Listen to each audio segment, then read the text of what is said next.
Guys আপনারা কি বলতে পারবেন সিরাজগঞ্জ জেলায় কোন জায়গায় এই রেস্টুরেন্টটা অবস্থিত? হ্যালো এভরিওয়ান, আসসালামু আলাইকুম। সবাই কেমন আছেন? আশা করি সবাই ভালো আছেন। তো অনেক দিন পর আজকে ঘুরতে বেরোইলাম। তো অনেক ব্যস্ততার মাঝেও আজকে ফ্রিও একটু ঘুরতে বেরোলাম। আর আজকে কোথায় যাব, কি কারণে যাচ্ছি, আর কি করব, কোথায় যাচ্ছি বিস্তারিত কিন্তু এই ভিডিওতে থাকবে। অবশ্যই কন্টিনিউ ভিডিওটা সবাই দেখতে থাকবে। আর গাইস আজকে কিন্তু দুইটা বাইক নিয়ে বের হয়ে গেলাম। তো আজকে যেহেতু ফ্রি ছিলাম এই কারণে ভাবলাম যে আমরা একটু ঘোরাঘুরি করি, অনেকদিন ধরে ঘোরাঘুরি করা হয় না। তো এই কারণে কিন্তু ধানগড়ার কিছু ভাই ব্রাদার আছে এবং আর ভুয়াগাতি থানা রোড থেকে কিন্তু নাহিদ ভাই যাচ্ছে আমাদের সাথে। তো আমরা মূলত প্রথমে যাব শাইলাগাড়ি বাজার, এখান থেকে যাব নিমগাছি বাজার, নিমগাছি বাজার থেকে যাব তারাস রোড, ওখান থেকে যাব সলঙ্গা হয়ে যাব রোডে। আর রোডে কিন্তু একটা রেস্টুরেন্ট আছে যেটা আমি ভিডিওর প্রথমেই কিন্তু আপনাদেরকে দেখাইছি। আর একটা কথা আপনাদেরকে বলে রাখি, কোনো প্ল্যান ছিল না আজকে আমরা এতদূর ঘুরতে যাব। হুট করে আমরা কিন্তু রওনা দিলাম যার কথা ছিল তারাস রোডে। তারাস রোড থেকে সলঙ্গা হয়ে কিন্তু ডাইরেক্টলি আমরা রোডে চলে গেছি। চলে যাওয়ার পর নাহিদ ভাইয়ের একটা পরিচিত ভাইয়ের একটা রেস্টুরেন্ট ছিল। তো ওখানে নিয়ে যাওয়ার পর দেখি রেস্টুরেন্টটা ভাই এক কথায় অসাধারণ, অমাইক একটা রেস্টুরেন্ট। আর আমরা এখন যে রোড দিয়ে যাচ্ছি এটা বাকাই গ্রামের রোড, মানে এই গ্রামটার নাম বাকাই। তো বাকাইয়ের এদিক দিয়ে আমরা এখন যাব নিমগাছি বাজার। নিমগাছি বাজার দিয়ে যাব ডাইরেক্টলি তারাস রোডে, যেখানে আমরা কিছুদিন আগে আমার এই পেজে একটা ভিডিও আপলোড করছিলাম। সেটা খেজুরের রসের একটা ভিডিও আপলোড করছিলাম। এটা প্রায় 6 মাস আগে একটা আপলোড করছিলাম আর কি। ওই ভিডিওটা আপনারা যারা দেখেন অবশ্যই দেখতে পারেন। আর দেখেন ওই যে 4B কিন্তু উড়ে উড়ে যাচ্ছে, দেখেন কত স্পিডে কিন্তু 4B বাইকার যাচ্ছে। এখন আমি বুঝতেছি যারা 4B গাড়ি চালায় তাদেরকে কেন ছাপড়ি বলা হয়। দেখেন ওই যে আমাদের সামনে যে 4B গাড়িটা যাচ্ছে তারা কিন্তু এলোমেলোভাবে গাড়ি চালাইতেছে এবং তাদের স্পিড প্রায় 100-র কাছাকাছি। আর এত হাই স্পিডে যাচ্ছে যে আসলে মানে কিছু একটা দুর্ঘটনা ঘটে গেলে কিন্তু একদম স্পট ডেট হয়ে যাবে। আর এই জন্যই কিন্তু মনে হয় যে বাইক হলো 4B বাইক বেশি অ্যাক্সিডেন্ট করে এবং বাংলাদেশের সর্বোচ্চ দুর্ঘটনার বাইক 4B বাইক।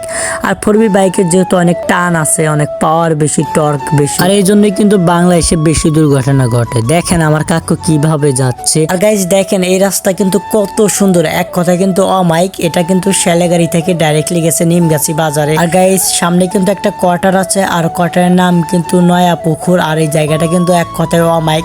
আমরা মূলত ওই জায়গাটাই আজকে যাব না, একদিন আপনাদেরকে ঘুরে ঘুরে দেখাবো এই নয়া পুকুরটা কত সুন্দর দেখতে, কেমন লাগে।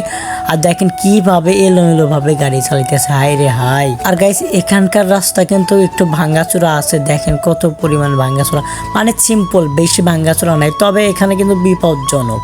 দেখেন তারা কিন্তু খুব স্পিডে যাচ্ছে, এটা কিন্তু ঠিক করতেছে না তারা, মানে আসলে তাড়াহুড়া করতেছে। আর গাইস কি বলবো ভাই, জায়গায় জায়গায় কিন্তু খেয়ারগুলা নেড়ে দিছে, যেহেতু এখন খন্দর সিজন।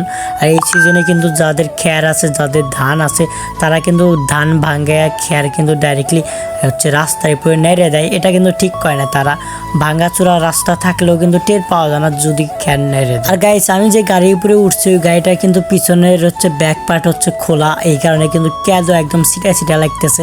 এটা অনেক মানে কি বলবো ভাই রে ভাই, দুঃখের বিষয়। নতুন জামা কাপড় ডাইরেক্টলি মাইখে যাইতেছে, এটা কোনো কথা বলেন? আর গাইস আপনারা গেস করেন তো আমি কোথায় চলে যাচ্ছি, এই জায়গাটার নাম কি আপনারা জানেন? অবশ্যই কমেন্টে জানিয়ে দিবেন। আমার আগে আপনারা অবশ্যই কমেন্টে জানান তো এই জায়গাটার নাম কি।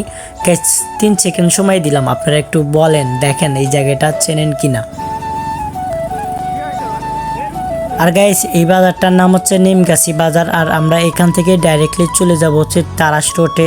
আর এখান থেকে কিন্তু একদম সোজা, আর তারাস রোডের রাস্তা কিন্তু একদম অমাইক, অসাধারণ দেখতে, কিন্তু অনেক ভালো লাগে। যেখানে মানে ছবি ওঠার জন্য বেস্ট একটা জায়গা তারাস রোড। তবে গাইস যেহেতু অনেকদিন পর ঘুরতে বের হচ্ছি, অনেক ভালোই লাগতেছে। আর প্রায় 2-3-4 মাস ধরে কিন্তু আমি কোনো জায়গায় ঘুরতে যাই না, মানে আমি অনেক পরিমাণে বিজি ছিলাম। যাই হোক গাইস দেখতে দেখতে কিন্তু চলে যাচ্ছি স্বপ্ন বিলাসের রেস্টুরেন্ট, যেখানে কিনা কি চান A to Z সব পাবেন। আর এত সুন্দর ডেকোরেশন করছে ভাইরে ভাই, আমি তো ঢুকে কিন্তু মুগ্ধ হয়ে গেছি, কত সুন্দর ডেকোরেশন দেখেন, একদম ভাসমান কিন্তু রেস্টুরেন্ট। আর গাইস এই রেস্টুরেন্টের খাবারের মান কিন্তু অনেক ভালো, অনেক ভালো, মানে অনেক ভালো।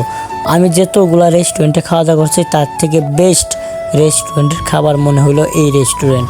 স্বপ্নবিলাস রেস্টুরেন্টে। যাই হোক গাইস, এখানে কিন্তু আমরা তেমন খাওয়া দাওয়া করিনি, জাস্ট সিম্পল কিছু খাওয়া দাওয়া করছি, কারণ এখানে কিন্তু আমরা খাওয়া দাওয়া করার জন্য আসিনি, জাস্ট কিছু ভাই ব্রাদারদের সাথে দেখা করার জন্য কিন্তু আমরা এখানে আছি। আর এখানে যেহেতু আছে খাওয়া দাওয়া, তো সিম্পল কিছু আমরা করবই।